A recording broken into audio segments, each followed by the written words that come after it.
Hi guys, so for today, I'm gonna be teaching you on how you can remove the banner for your for the main page for your restaurant.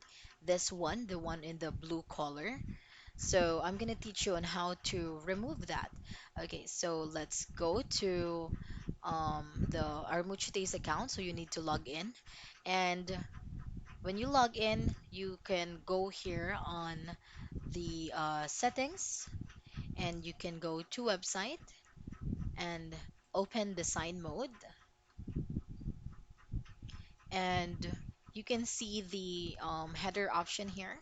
Just click that and you can just simply um disable. You can just simply disable this option so this header banner or header background image here will disappear and it will not show on the main page.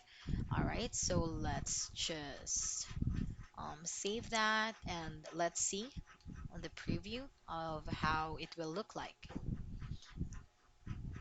All right. There you go.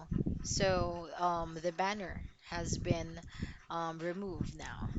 So that's basically it on how you can remove the banner or how you can disable the background image to so that it will be hidden from the main page. Thank you and have a great day.